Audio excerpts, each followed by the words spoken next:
Hello everyone, welcome to Tea and Banter with me. It's me, Mary Elizabeth, and special guest today. Guess who? Hi.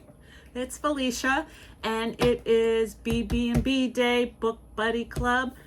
If you have been watching or reading along with us, our book was The Family Upstairs by Lisa Jewell.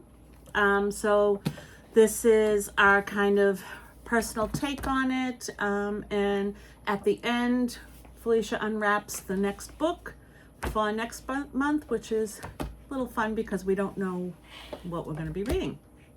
So let's get started. The Family Upstairs, the synopsis for this is: be careful who you let in. In a large house in London's fashionable Chelsea, a baby is awake in her cot, well fed and cared for. She is happily waiting for someone to pick her up. In the kitchen lie 3 decomposing corpses. Close to them is a hastily scrawled note. They've been dead for several days. Who has been looking after the baby, and where did they go? So let me just, and I do take notes, Felicia takes notes, so if you see us looking down, it's just to make sure that we touch on the points that we want to make sure we share. So a couple of things when we're doing this, I like that one, if you haven't watched before, this year we've done a book buddy club based on doing the same book. Next year I think I'm going to do it a little differently, but this was technically an activity that arrived from a Christmas present, in case you again haven't seen us before, and if you haven't, welcome, we're glad you're here. And so each month Felicia unwraps a book that's been wrapped By my father. Yes, and then we read the book. We don't discuss it until we're with you, so neither of us know what the other one thinks of the book, and it has led to some pretty good discussions. Yes, and some funny thoughts, as well as differences of opinion, which I really enjoy, because that really gives you, everybody likes different books for different reasons, and I think that that's a good thing, not a bad thing. So that's just a little synopsis of that. So we don't, again, discuss it till we're with you, so who knows where this is going to go. We'll see. Did I forget anything? I don't know. I don't think so, but if I remember it, I'll be sure to let you know. Okay, so do you want to start? Do you want me to start? How do you want to start? You can start this time if you want. Are you sure? Yeah. Okay, so I gave it 5 stars. You happy? I wasn't expecting her to give it 5 stars, so yay! I gave it 5 stars. So this video is up a little late because it took me a little longer to read it. The reason being is I did warn you it was tough. I had 2 perceptions. One, I thought it was a scary book, and I'm not a scary book kind of person. Yeah.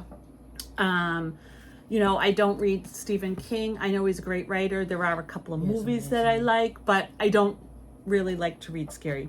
And some books, and this one that is a trigger warning. So, yeah. And for me, there are some books that are really triggering that I can read with not a problem, but I think the point is that it depends on how it's written. So one of the books we did for book club was, what was the name of it? Do you remember the characters? It was The Sweetness at the Bottom of the Pie or something like that. The Flavala? Yes, Flavala. What was the name of that? That was a trigger? Yeah, by Alan Bradley. It wasn't that it was a trigger. I mean, I don't know. There was a few things wrong for me. Not wrong, but not my style. But the overall, to me, it had no sense to kind of the sister being abusive in a way. I don't know. So it just didn't sit well with you. me, where other ways of abuse or whatnot, not that it's an excuse, because it's never an excuse, it's unacceptable, but depending on how it's explained or how it's dealt with, you can get by and you can get in with it. Anyway, I'm digressing. So this book does have trigger warnings.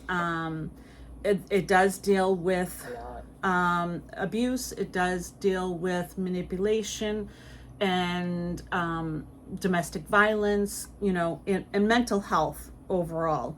But I loved it. I thought it was a great book. I think it was well written. Mm-hmm. So I'm not going to give all my thoughts because it's not fair. You can take No, your turn, actually, but you summed up the book the way I would have summed it up. So what else did you have? Did you have anything else to? I rated it 5 stars. I love this book. I know there's a sequel. I don't know if it's as popular, but I kind of want to know where they are. And I did love Lucy, Henry, Clemency, Finn, Libby, Miller so much. I loved that, they just did what they had to do to survive. Mm-hmm. In the world that they lived in. And I don't know how anyone could survive that world they were thrown into. And yeah, I snot cried, but I loved it. Like I was finishing this up at work, snot crying, and I got my coworker wiping my tears with tissue. Like, what are you doing? I said, it's almost done. It's almost done. I gotta finish. And I actually fell in love with the book. But it is a trigger warning. There's so many, and that's why I honestly thought this book was gonna be rough. Yeah, For you to read, so that's why I said I don't know if you're gonna be able to finish that. Well, and it's not that I didn't want her to finish it, but I snot cried at work. Like, I had a hard time finishing it, and I still rated 5 stars.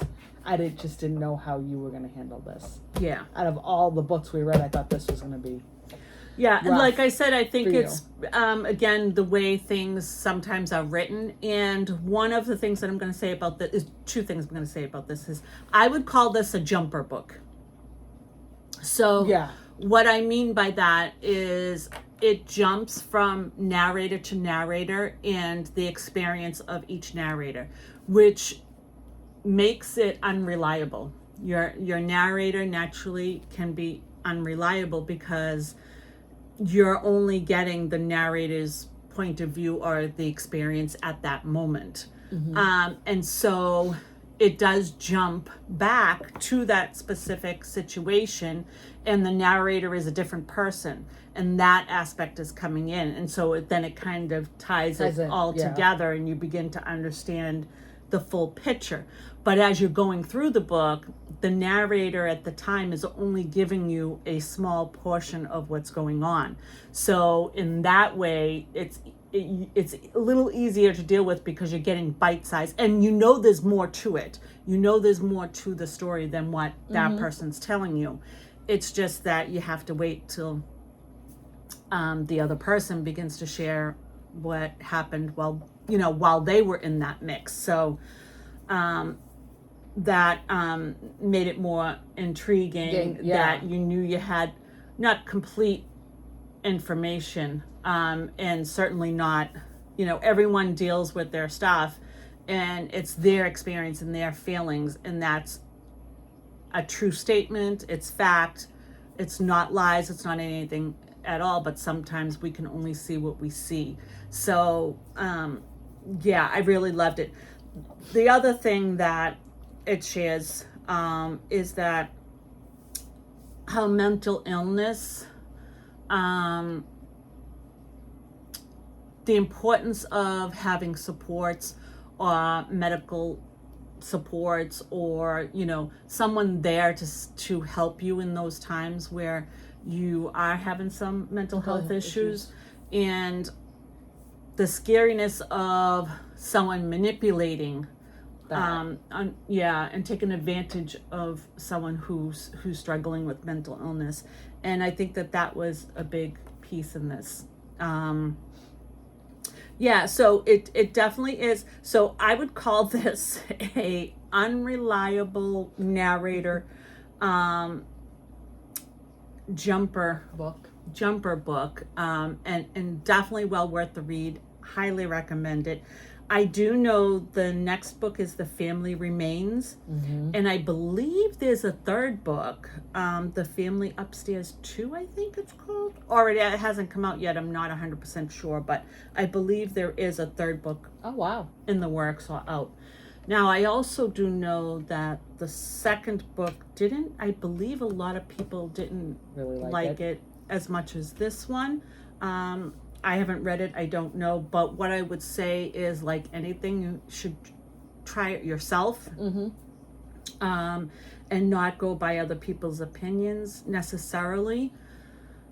I have stated in the fact there's a lot of booktubers that I absolutely love. Mm-hmm.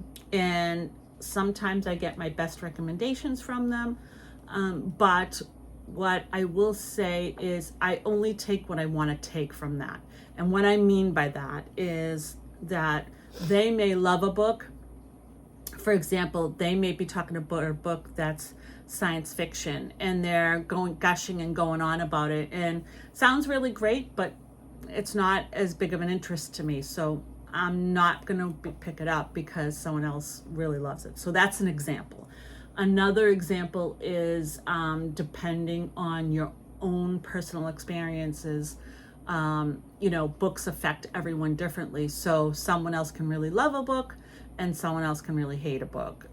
So that's why I say take it with a grain of salt. Take what you want to take from it. So just like our opinions is, you now know that there's some abuse in there, that there's some mental illness, that there's survival in there, that there's narration that's both true and incomplete. If that's your style and you would like to read it, I highly recommend it. You might read it and find out that, it's not a book for you because you don't like the idea of it jumping from back and forth to the same incident with different opinions or the added experience to it. Yeah. Or you might love it. But that's what you need to decide for yourself and not base it solely on what we're saying. So that's what I would say about that. You look at YouTubers' reviews and you say, okay, yeah, I don't like science fiction, so I'm not going to pick up this book. I like thrillers. Yeah. That sounds a book right up my alley.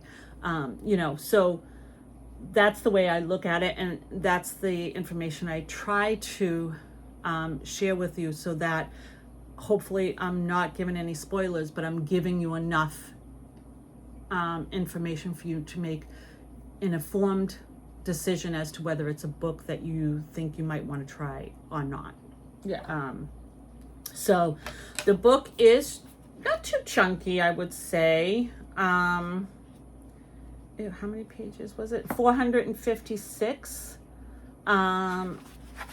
Which wasn't too bad, I don't think. No. I read this in 2 days. I read it in 3. 2 days. I read this in 2 days because I also needed to do catch up. But it wasn't a difficult read. No. And I think that maybe the first chapter, first 2 chapters were not not boring, but it was just, setting it up for you. So once you get past that, though, it's really good. Right into, I guess I would say action, but right into the situation, what's happening. The other decision you need to make, because you have, that's where I thought you would struggle with this. What? Is that the murders did the murder get discussed? Eventually. First, yeah, but how many chapters? I forget. But so I forget, probably fairly soon. So you might not have had too bad of a problem, but because Felicia doesn't like to wait too long for the incident to have happened. That's a horrible thing to say. No, though. some people like it, some people don't. Some people also don't like, I guess I would call it cold cases, where it's something that happened a long time ago and it's unsolved, or it happened a long time ago and they're just dealing with it. So this is a book about now and a long time ago.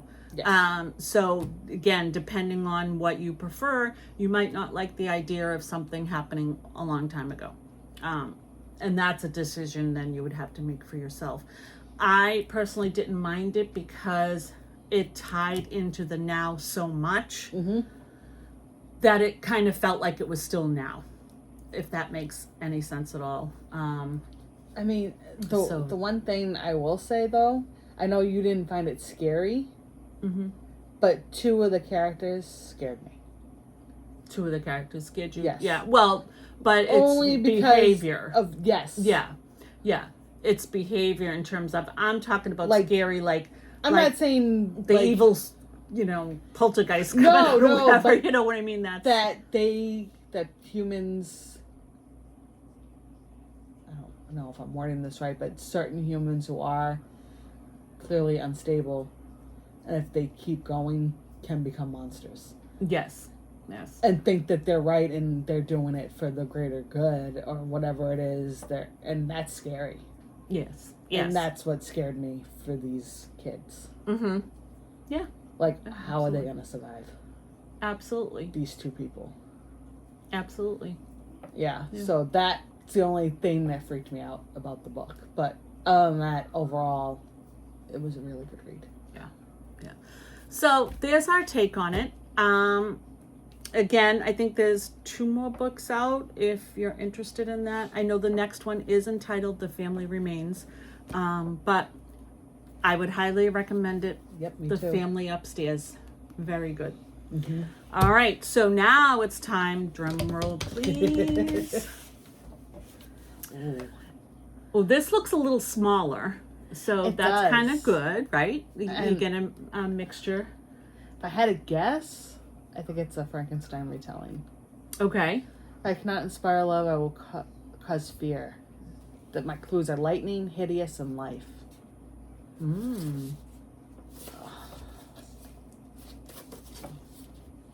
Why do you allow Dad to wrap stuff? That was the fun. For who? For us.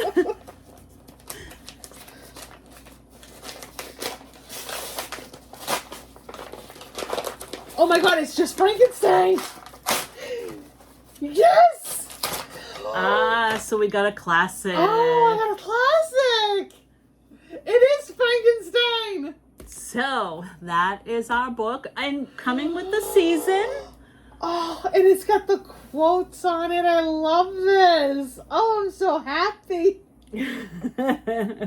So our next book for September, the end of September, will be Frankenstein by Mary Shelley, a classic. You are more than welcome to join us. Someone looks forward to reading this and discussing it. So, Believe it or not many people like these styles of books with the quotes. I love these. I am so happy.